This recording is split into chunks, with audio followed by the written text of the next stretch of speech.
Thank you. So I learned a lot from your book, and one of the most surprising anecdotes for me is where I want to start us off today. Tell us the story of Jamie Foxx's disappearing dick. Jamie Foxx's penis in 2012 became a massive diplomatic issue because of Chinese censorship. The movie was Django Unchained, which many of you may remember, starred Jamie Foxx as a slave who launches a rebellion. It's kind of a Quentin Tarantino revisionist history. The studio releasing Django Unchained, Sony, really wanted to get it into Chinese theaters. They actually started a campaign in the production process. They invited Chinese officials to set in Louisiana to try and start to encourage them to think about Django Unchained as a potential Chinese release. Now, anyone who knows anything about Chinese censorship might know that Django Unchained is a very unlikely Chinese release. But Sony had a strategy here, which was that they thought if we can get this movie in, we can convince any filmmaker that we can get their movie into China.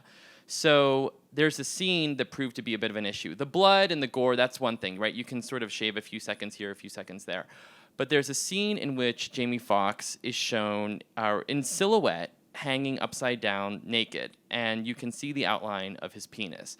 And so from a hotel room in Hong Kong, Sony distribution executives who are paid a lot of money to do such things went frame by frame and decided to, is there too much of an outline here? Is there too much of an outline there? And they started to just sort of like cut a few seconds here, a few seconds there to try to preserve the scene, but not make it seem too explicit. And lo and behold, it got into theaters. And it started playing on a Friday night when the wife of a Chinese Communist Party official went to see it and promptly called her husband and said, "I just saw Jamie Foxx's penis." Her husband made a phone call, and by that Sunday, the movie had been pulled from theaters. Now, Sony was able to take the cut back and redo it, and essentially give them a more sanitized version. But by that point, there had been a pirated version already made of the original cut, and by the time they re-released it about a week later, any theatrical market that Django Unchained might have had was completely neutered, so to speak. So your book does a great job of laying out both China's present relationship with Hollywood, but also how we got to where we are. So walk us through what happened in 1997 with Kundun, Red Corner, 7 Years in Tibet. What happened that year, and how did that bring us up to the present? So American movies only start flowing into China in 1994.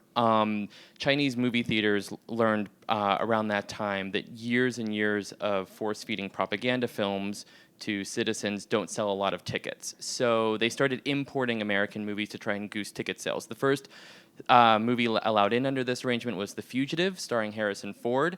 It made $3 million in China, which was an absolute blockbuster at the time. So you can imagine this is not exactly a market that a lot of executives are spending a lot of time thinking about. $3 million does not cover a lot, even in mid-90s Hollywood.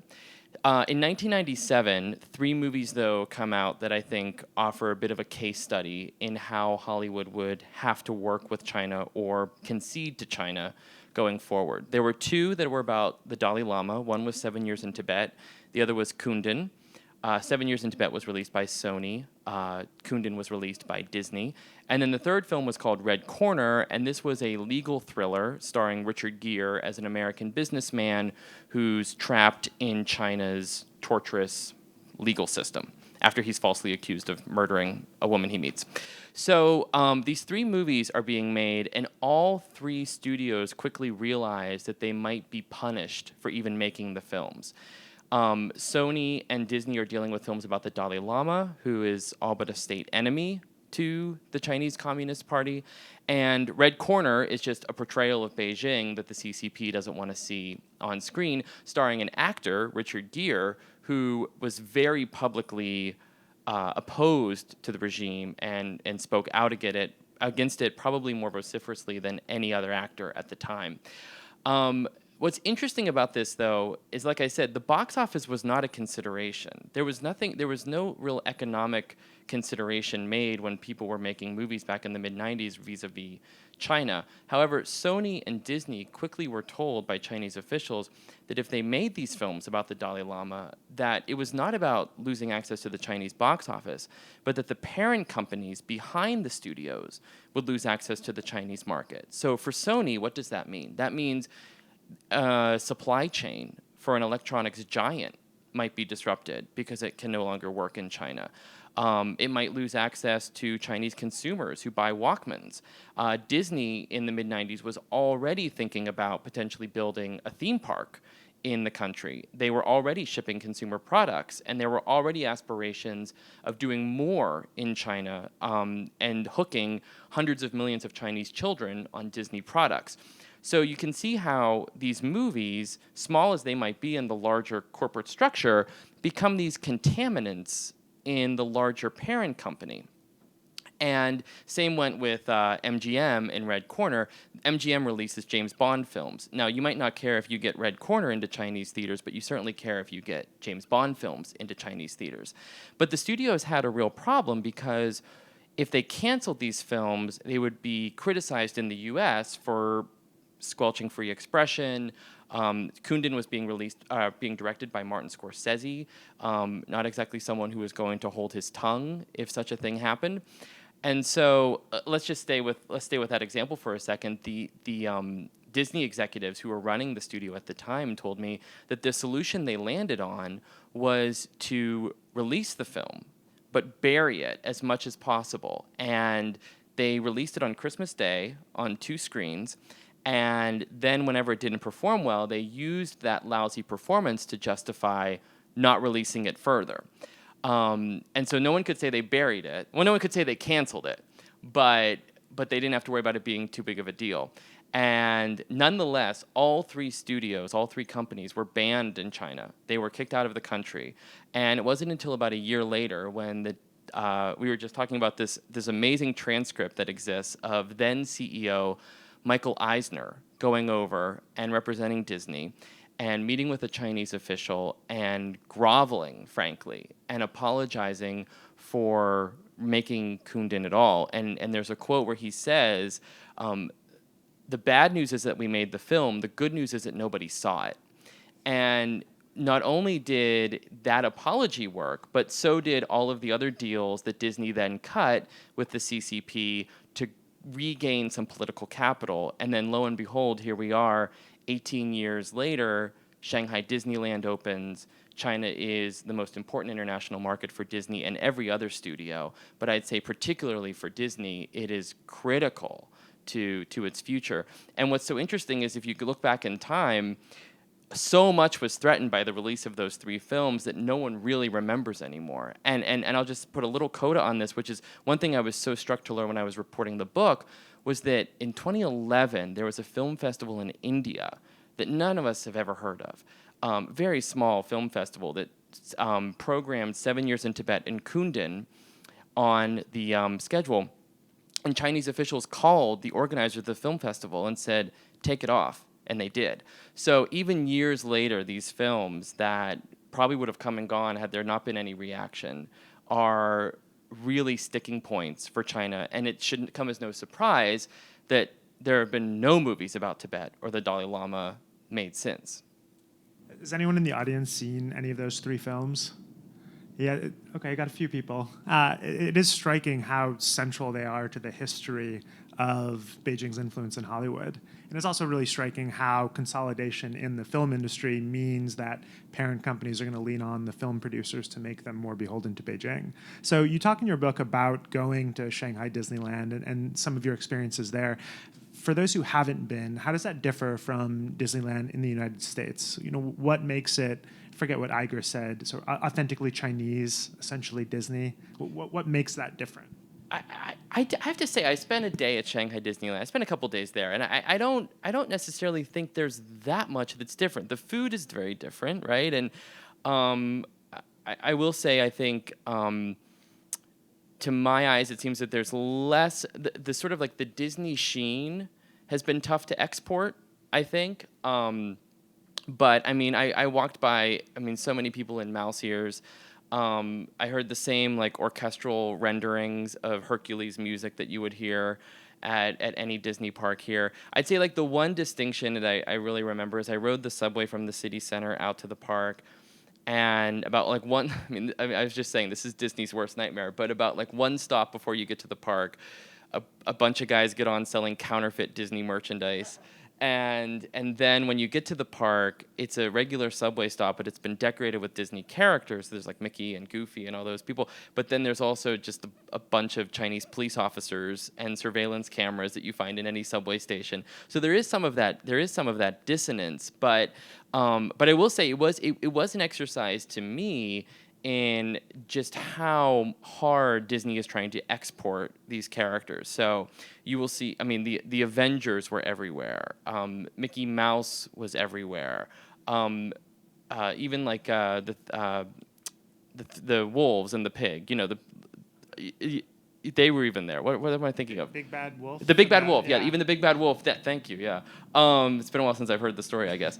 So there were things that felt very similar to any Disney experience, but there was still then a feel of this being, certainly it feels brand new, and it is bigger than most any other Disney park in the world. I think it is still the biggest in the world.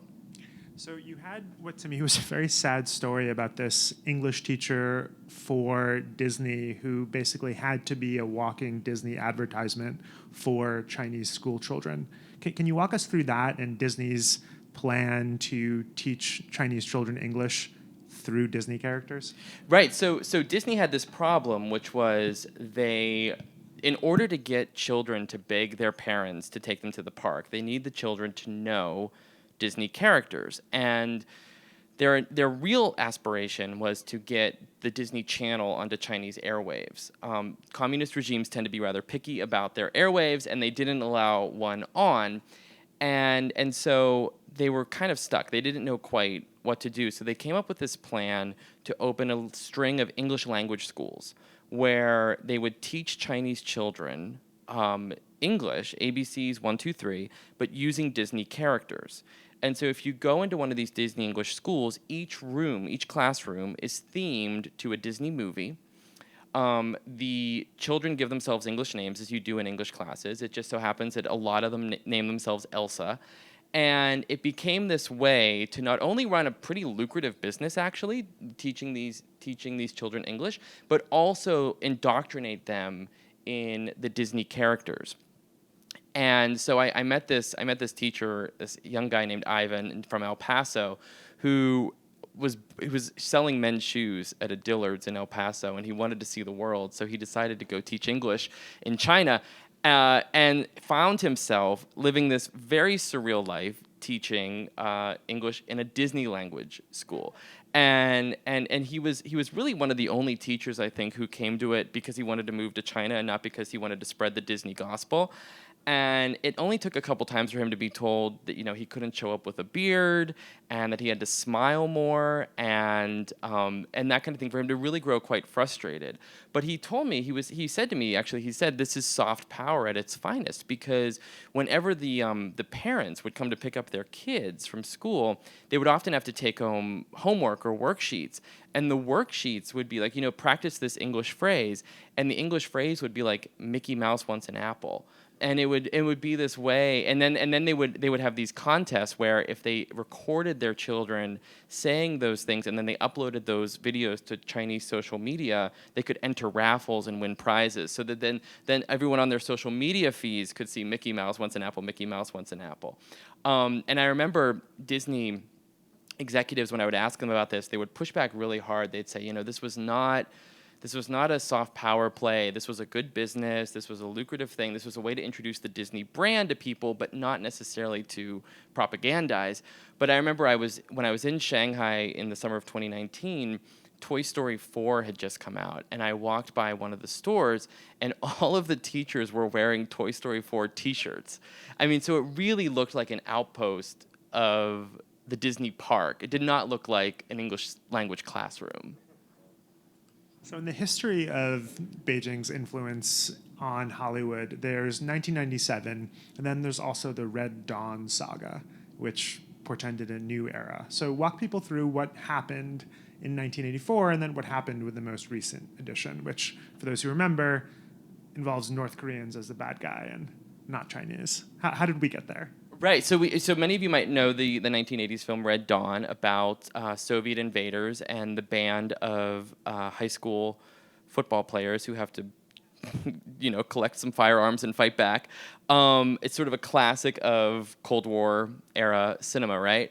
When MGM decided to remake the movie in 2009, not having learned their lesson from Red Corner and the Richard Gere issue, they decided they were going to remake it with China as the invading force. Because also, frankly, at the time, and this is ironic today, China was really the only plausible villain in that moment. And so they hired a screenwriter, they set out to do it, but a big thing that had happened between 1997 and even 2009 or 2010 is that China's box office had started to grow at a very rapid pace. And you had the largest internal migration in human history from agrarian rural communities into shiny new Chinese cities. What do those cities need? They need hospitals, grocery stores, they need movie theaters. And at this point, China was building about 27 movie screens a day. And so the box office is growing. It's still, I think, maybe like third or fourth in the world, but it's very clear that it will be number one at some point. MGM makes Red Dawn with China as the invading force, but then China learns about it, and Chinese state newspapers start printing editorials saying that this is going to be a very bad thing if this movie comes out, that it's going to anger China, it's going to offend China, and MGM gets very skittish, and they put the movie on the shelf. Meanwhile, the studio starts going bankrupt. That's a whole other story. But they decide they have to sell a bunch of movies to try and raise some money. And they've got Red Dawn, but no one wants to touch because who's going to buy the movie that's going to offend Hollywood's most important new customer? And so they do something radical. This is around 2011. They take the finished film and they ship it to a company in Burbank that specializes in what they call hidden effects. And hidden effects are really like the kind of the special effects that don't win you any Oscars. It's like the people who edit out the boom mic that's floating in the shot, or take away the underwear line so it looks like the actress is naked. That's the kind of work they do. But they were sent the entire finished film and told they had to turn it into a North Korean invasion of the US and not a Chinese one.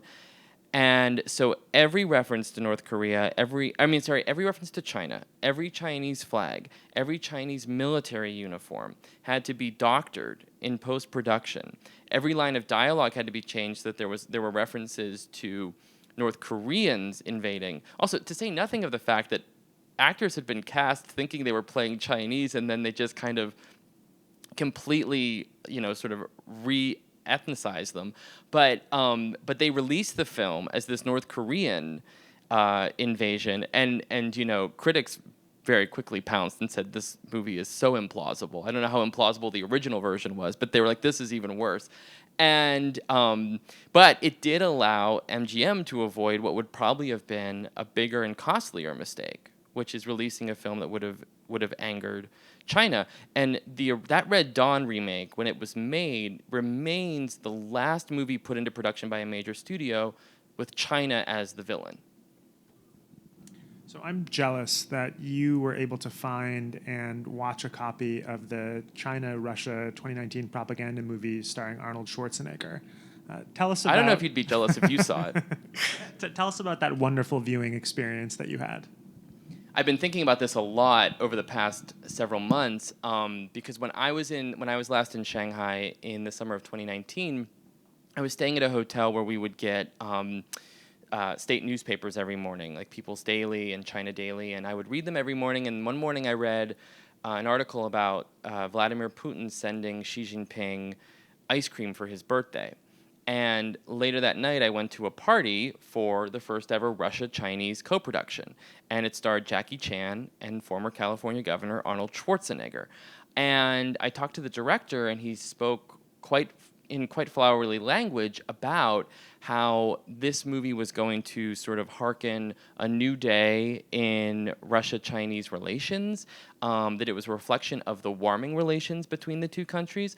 And it was a very stark reminder. I mean, just that ice cream article in the morning and then the co-production at night of how the bilateral relations and agreements that China is forming off-screen often are reflected on screen. You can see this. I mean, I think it's an underappreciated metric of where China's foreign policy is at any given time. If you look at what movies they're allowing into the country, from what countries, if you look at what co-production treaties they're signing with certain countries, you can see certain alliances forming. And it's no coincidence that when relations between the US and China are at a low, fewer American movies get in.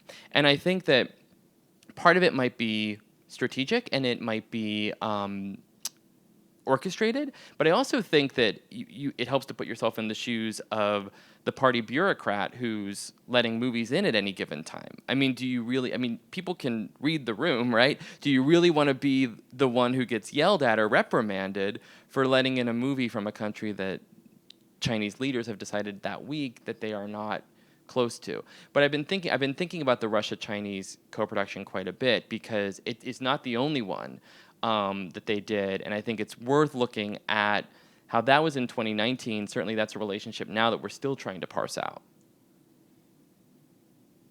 So for those who've written books, there's usually a decent lag time between when you finish the book and when it comes out. And so you wait 6 months and pray that nothing happens in the world so that your book is still right up to the finish line. So since you published the book and then since you had your last edits in, what do you think's changed in the China-Hollywood relationship? What would you add if you were able to go back and update right now? Well, I do have an afterword to do for the paperback, so this is good exercise for me. I sort of locked the book in early 21. The coronavirus, when it shut down American movie theaters for so long, really allowed China to do what was going to be an inevitability, which is become the number one box office in the world. So in 2020, China surpassed the U.S. as the number one box office in the world. It is still the number one box office in the world. The U.S. might edge it out again this year, but it looks like it's going to be more neck and neck going forward. And when I finished the book, I remember noting that the relationship was more tenuous than ever. I think that the 90s that you described, the Kundun, 7 years in Tibet tensions, I mean, that was kind of like dating, and the Red Dawn silliness, that was a very dysfunctional marriage where China offered riches that forced Hollywood to do very silly and some would argue sort of undermine American interests by doing so. And I think the last few years, and especially during COVID, we're in the middle of quite an acrimonious divorce. And part of that is because China, throughout this entire time, has had a strategy of trying to build its own entertainment industry and learn from Hollywood. And even in its earliest days would often seek advice and sort of present a kind of student-teacher dynamic in the relationship between China and Hollywood. And what that resulted in was a growing sophistication of Chinese movies. And so starting around 2016 or 2017, Chinese movies started to do very well at the box office themselves. They started to make more comedies, more science fiction films. Their marquee started to look a lot more like an American marquee. And Chinese audiences started to prefer those movies. This should not come as a surprise, but it did to a lot of people in Hollywood who had always thought that American films would be the default option. And so going into COVID, when American films weren't flowing into the country as regularly, Chinese films were allowed to become really culturally dominant in their own country in a way that they hadn't been before. And I think that trend has only accelerated. And I think in part because of the controls the Chinese government places on what it imports into cinemas, and partly because the tastes of Chinese audiences are changing and potentially moving more and more away from American films. The American studios that spent the past decade writing up business plans that rely on China now have a lot of anxiety about what they're going to do because access to that market is more uncertain than ever. And so I detect in Hollywood right now quite a bit of anxiety, not just about that access to that market because of the economics that are there, but also a shifting political climate that really, for the first time in its history, may put Hollywood at odds with its home government. What's been the most surprising thing to you that you learned while reporting the book? And what do you think's been most surprising to the audiences that you've spoken to or your readers? What has really shocked them about this relationship? You know, I am still I'm still surprised to learn. I mean, I think as someone who sort of swims in these waters every day, just how few I think American audiences can clock the Chinese influence in the movies that we all see. And now that you've all been here and you've listened to me, I've ruined movie going forever because you'll see it everywhere you look now. I mean, there's Chinese product placement in so many films these days. There's so many unnecessary detours to China in the story or casting of Chinese actors and actresses. Some of it very ham-handed. So I think that I think what I hope the book would do would serve as a pair of X-ray goggles on the American movie-going experience. But what I've been surprised by is how I think this is becoming more and more of a bipartisan concern. And this is something that I've learned just from promoting the book. The book's been out for 3 months, and I knew when I was writing it, I came to it as an objective journalist. I did not think that this story would be best served by sort of an opinionated take on it. And so whenever I was working on it, I knew that this was going to appeal to conservative media, right? I'm taking Hollywood and China, right? The first question will be who's worse. And I knew when I was promoting it that would be the case. But I have been struck by I think that especially since coming out of the Trump administration, and I know you've written about this too, like that coming out of the Trump administration with the temperature cooling down a little bit, I do think this is becoming more and more of a bipartisan concern. And I wouldn't be surprised if, especially in a Republican-led Congress, this becomes more and more of an issue. And what's so interesting to me is I think, there are so many industries we could be talking about right now when it comes to Chinese influence. We could be talking about aerospace, we could be talking about tech, we could be talking about fashion, all industries that over the past 2 decades have really leaned on the Chinese consumer to prop themselves up. But I've always wondered, like, why does Hollywood hook people? Why does it make them so queasy? And I think reporting the book helped answer that, which was that, fairly or not, we've conscripted Hollywood over the decades to do America's bidding. Most prominently probably during World War II and after World War II, whenever films that were part of the Marshall Plan were shipped to Europe to make the case for liberal democracy and capitalism, and then even through the 1980s with things like Red Dawn, right? Silly as it may be, we've always expected Hollywood to be an America first industry.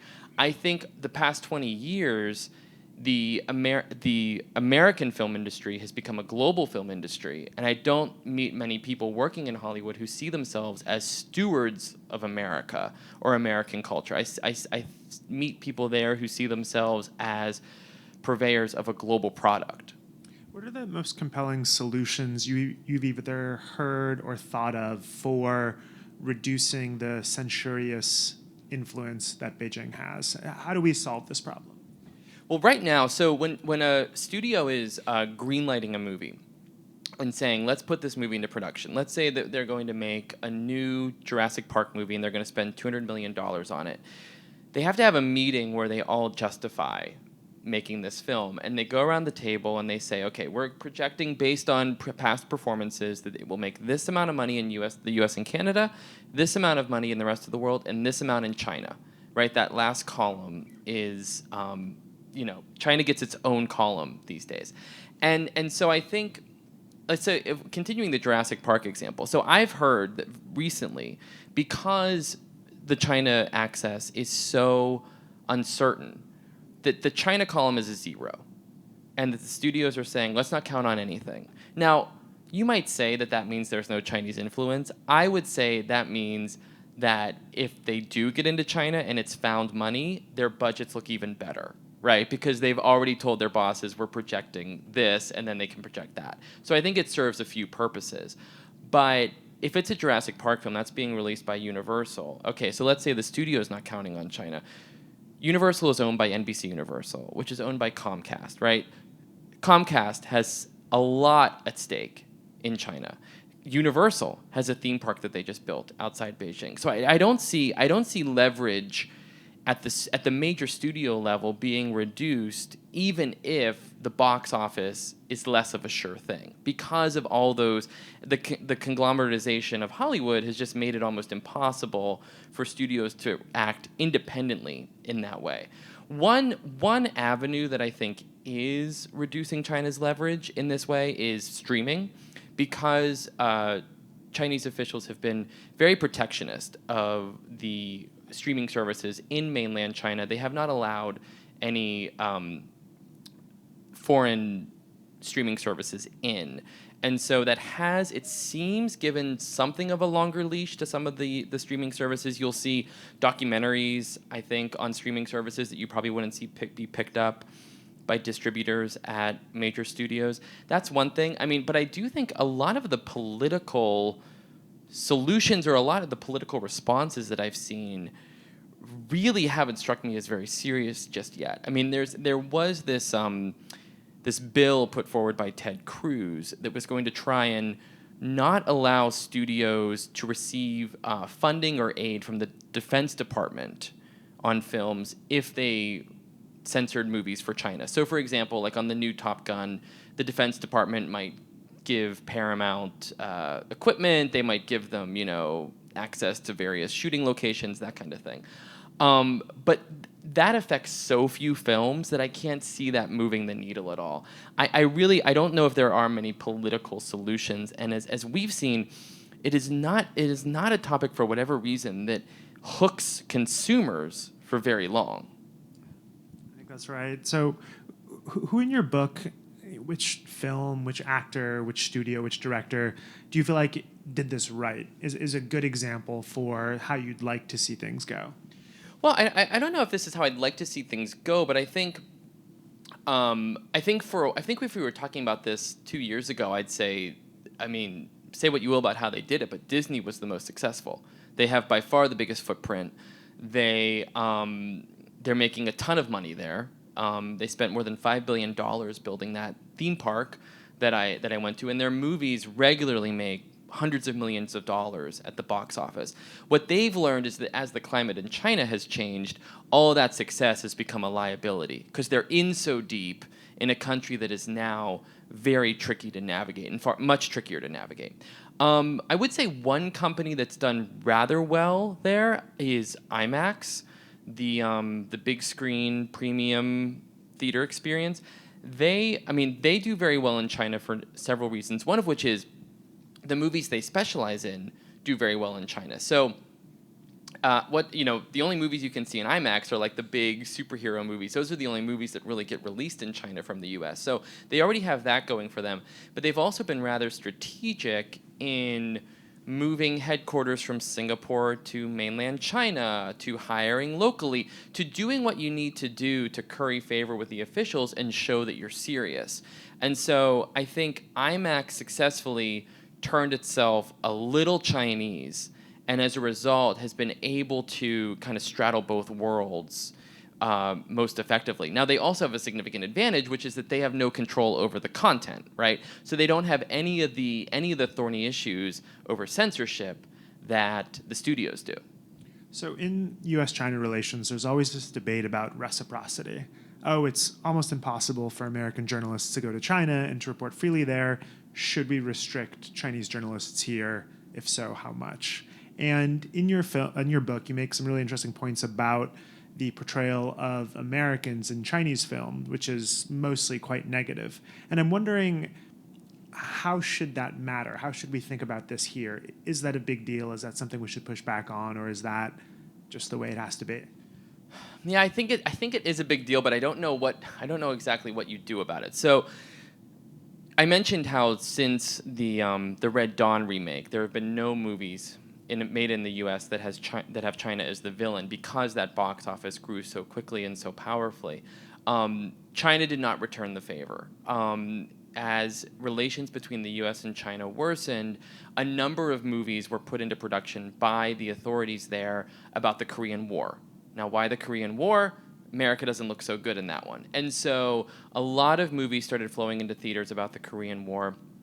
A lot of movies would have. There's this famous film. I think it might still be the highest-grossing film in China, called Wolf Warrior 2, which is essentially a Chinese version of Rambo. It's about a lone wolf soldier who has to go to an anonymous African village and save the villagers from an evil mercenary. It just so happens that the evil mercenary is an American named Big Daddy. And the whole movie becomes this kind of ham-handed metaphor for China-U.S. relations. And I mean, it gets kind of comical in a way. Like, there's a scene where the UN shows up to help and their helicopter crashes. There's another scene where the Chinese woman's trying to get help and she calls the American embassy and she gets the answering machine. I mean, there's just this narrative of, America is gone, America is absent, China is here. And that has only happened more and more in the years since. Now, the reason I think it is important, though, is because I befriended a young guy who went back home for Chinese New Year. So he'd left the city and gone back to his hometown, and he saw how a lot of younger kids in his hometown would watch CCTV. And when he was growing up, he watched CCTV as well, and he said the main thing he would like to watch was Transformers, the cartoon. But the kids that he was observing on that visit home were watching a bunch of movies about killing American soldiers and a bunch of movies about China exerting itself on the world stage. And so I think if we've all believed that cinematic soft power has given America its 20th century power, right? I think that it's worth asking, what will China's attitude toward the rest of the world be when those kids are in their 20s and 30s? And so that's what I think a lot about, is sort of what, not necessarily the adult audience is seeing these films now, but what will happen when the kids being reared on this culture, much as American children were reared on a specific kind of culture, what will happen when they come of age? I'm going to ask a few more questions, then we're going to open it up to the audience. So you in your book talk about Nazi Germany and Nazi Germany's influence on Hollywood, and do you compare and contrast Nazi Germany's influence and Beijing's influence today? What ways is the comparison apt? What ways do you think it's overstated? Yeah, it's a comparison I make carefully in the book, but I think it's germane, and that is that before the U.S. entered World War II in the 1930s, Germany was a huge and important foreign market for the American studios. And as Hitler rose to power, he passed legislation that barred the importing of any film that they deemed bad for Germany and bad for the Nazis.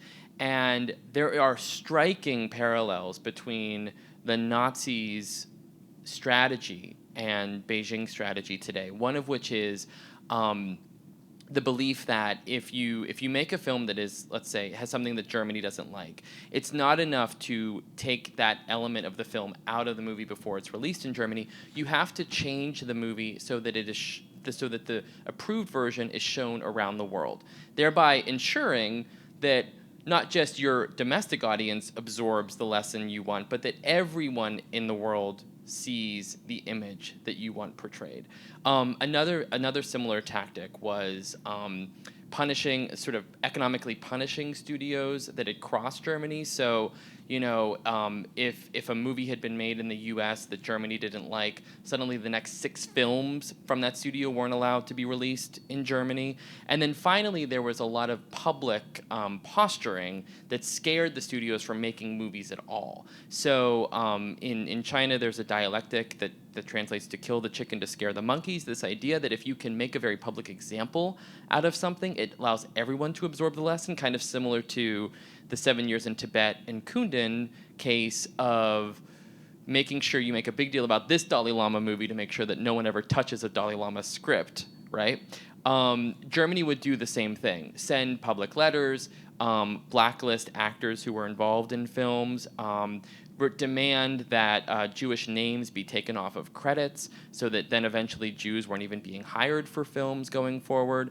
And now all of this changed when the US entered the war, and suddenly Hollywood started making a bunch of jingoistic films like Sergeant York, and a bunch of movies like Mrs. Miniver that pushed back against the Nazi effort in a cinematic way. But it is striking, I will say, like I think the playbooks are remarkably similar. So we're going to open it up for questions. A quick reminder on a question. It's a short statement punctuated by a question mark.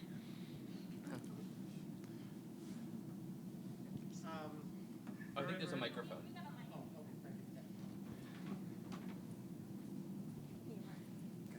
Thank you. I think this is really interesting, so thank you. Would you comment on the opening of the scene you describe in the book as Chinese people try to get invited in and have a class with like Hollywood executives? And I remember reading that thinking, why would the Hollywood executives do that? You're, sleeping with the enemy here, but they did. And I just thought your description of that was really, could you go into a little more detail about that? Yeah, thank you. Yeah, this is a scene that opens the introduction of the book. It takes place in 2008. There was a class taught at UCLA by a film studies professor that hosted a group of Chinese executives and state authorities who came to Los Angeles for about 2 weeks and essentially received a master class from producers, distributors, executives, agents who came through and essentially told them how Hollywood worked, how you put movies together, essentially what is the business of hearts and minds, right? And I think it's a good question, right? Why would you do that, right? Are you giving away the store? I think it speaks to the complacency and the underestimation of Hollywood in that moment. I think that even to this day, there is a complacency in Hollywood because the studios have enjoyed decades of cultural dominance around the world, that there is an arrogance that there will never be another country who could do it as well. And they might be right, but there is a sense that there is never a country that could replicate what we've done. And I also think that in 2008, the Chinese box office was still something of an afterthought to most of the studios. And the idea that this country that had not even been in the WTO for a decade at that point was going to mount a global competitor to Hollywood, I think is probably, I think it speaks to the mindset at the time. But you're right, and it also, I think it's one of those scenes. It's like an author's dream because it tells you just how there was this long game in China that was not shared by Hollywood. As many people have told me, Hollywood thinks in stock market quarters and China thinks in centuries. Right? This is 2008, and there's already a sense that not just will this relationship be good economically for both sides, but it might be very good politically for one side.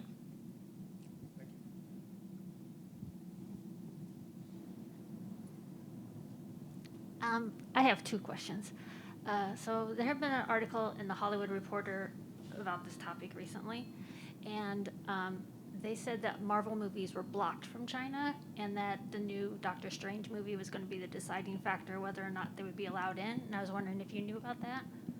Yes. So you're absolutely right. So that's sort of, I alluded to that whenever Isaac asked me about what's changed since I finished the book. And one of the big changes was that last year there were several movies released by Disney and its Marvel arm that were not allowed into China.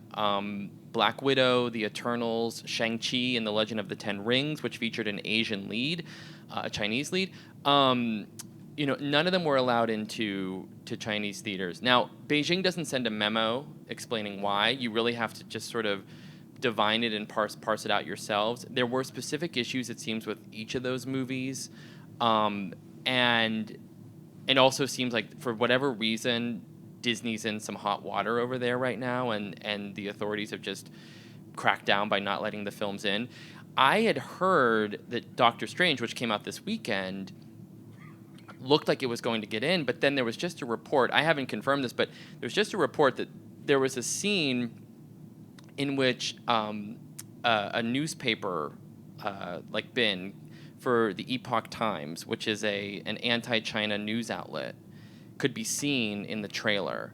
And there's a theory that Doctor Strange will not be released in China because that newspaper insignia can be seen in the film, which begs the question, what will set designers be watching for next, right, to make sure that that's not the issue. But like I said, it seems like there were specific issues with each of those films. I mean, like the Eternals director is persona non grata in China because of comments she had made a decade ago about growing up there. Shang-Chi had some loaded issues with the Fu Manchu character. There's with every movie you can probably point to like 6 to 8 potential reasons why the movies aren't getting in. I will tell you right now though, it's a real issue for Disney, because if we're talking 4 films now that haven't gotten into China, easily $1 billion in grosses.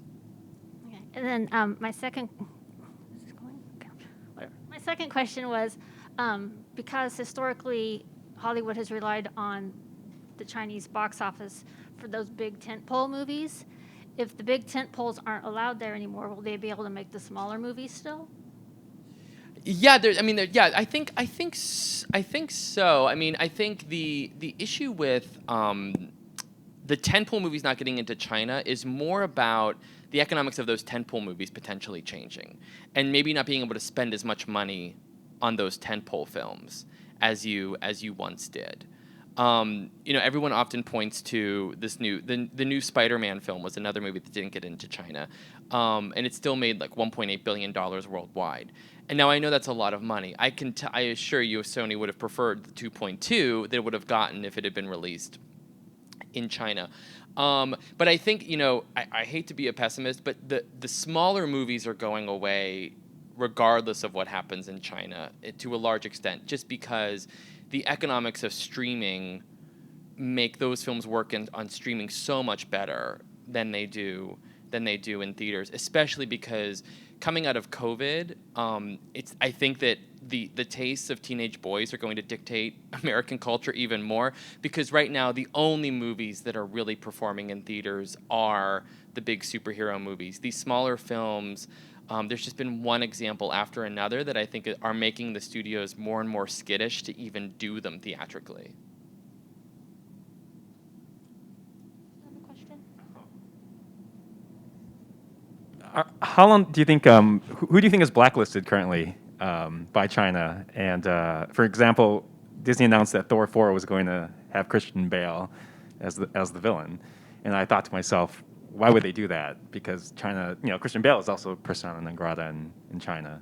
I was just curious, in your reporting, who did you find that you think they can't make a movie with? Because, other than Richard Gere, for example. Yeah. Great question. And great point about Christian Bale. I hadn't thought about that. Yeah, Christian Bale has a tough road ahead in China for filming a movie there and visiting a dissident while he did. Richard Gere, certainly his studio career has been completely torpedoed. And I actually think there are more. It seems to me there are more blacklisted folks in music now than movies. Lady Gaga, certainly one of them for her relationship and support of the Dalai Lama. Bjork for speaking about Tibet from stage. Who am I forgetting? Red Hot Chili Peppers. Sting, Philip Glass, long list. Long list in music. To be honest, I think the list is shorter in Hollywood because so many people have learned their lesson. Some of you might remember last year when the actor John Cena recorded a video that appeared to be, it looked like a hostage video, but he had made a remark in an interview in which he implied that Taiwan was its own independent country. And he had to very quickly record this video where he hastily apologized and groveled. It was very echoes of Michael Eisner, where he said, "I'm so sorry and I apologize to the Chinese people. I love the Chinese people." And he had to, it's not an overstatement to say he had to do that for his career to continue, because if he had been blacklisted in China, he would be radioactive to the studios in a way that they would never touch him. There's no way you cast him in a Fast and Furious movie now, because that means there's no chance that movie gets into China if he appears on screen for any element of it. One striking thing about this is sometimes it gets implemented very unevenly. There's this Mr. Bean movie from, I think, 2015 where Mr. Bean slaps a Chinese premiere. And you think, oh my God, this must be it for Mr. Bean. And then you fly on any airplane in China and you just see Mr. Bean videos after Mr. Bean videos. So you can do some of the things that you're not supposed to do. You can frankly do a lot of them. And sometimes you get caught for it and sometimes you don't. And it's, I think, a strength of the system as opposed to a weakness, because it keeps people guessing. Like you were saying, there's no concrete memo, oh, if you say this, this happens. It's uneven. Yeah, no, exactly. It shocked me reporting the book how quickly Hollywood was able to absorb lessons and just do the censors' work for them.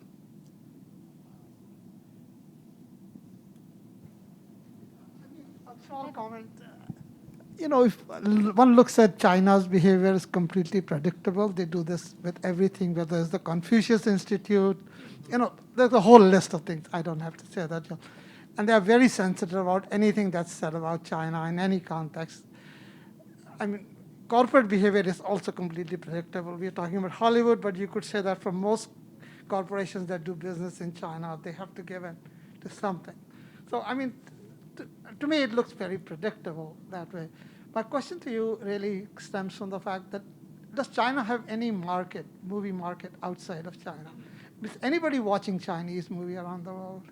It's a great question, because in Hollywood, when I started reporting this book, again, to the complacency, I would hear from executives who would say, well, China's efforts are never going to succeed because no one in America is ever going to watch a Chinese movie. And I think there's an element of truth to that, but I think there's a big world out there. And so the end of my book actually takes place in Kenya, because the Belt and Road Initiative, which is this large patchwork of infrastructure deals, loans, debt traps, partnerships with countries across Southeast Asia, Africa, Eastern Europe, pretty much everywhere in the world, it has provided something of a makeshift distribution network for Chinese films and TV shows. And there is a concerted effort. So I went to Kenya, where there are many villages that are part of what they call the 10,000 Villages Project, which is this initiative operated out of Beijing, where they distribute low-cost satellite dishes to African villages. So if you drive through these villages, as I did, you'll see these bright orange satellites on different apartments. And you go inside, and it's not uncommon to see families watching Crouching Tiger, Hidden Dragon, or a Chinese soap opera, or Kung Fu. And it's a real challenge, to the image that I think many Americans have unconsciously downloaded of what people around the world watch. But China, I think, is closing that gap by subsidizing it, right? The satellites cost less.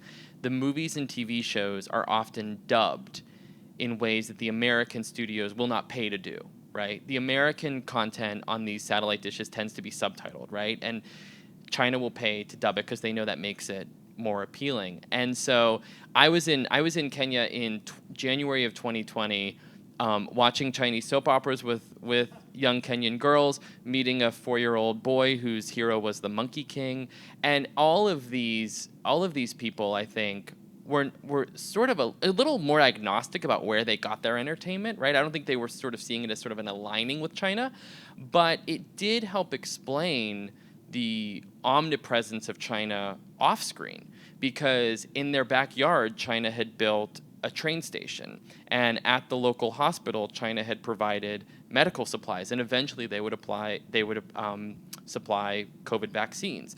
So I think there's an ubiquity of China in other parts of the world, and their movies and TV shows are supplementing that. And the other part of your question, who here has watched a Chinese film in the last year? 2. Okay. So which one? Okay, gotcha. Yeah. Art films. Yeah. There's always the art films, yes, for sure. Money to be made in Kenya, and they're subsidizing it. Unless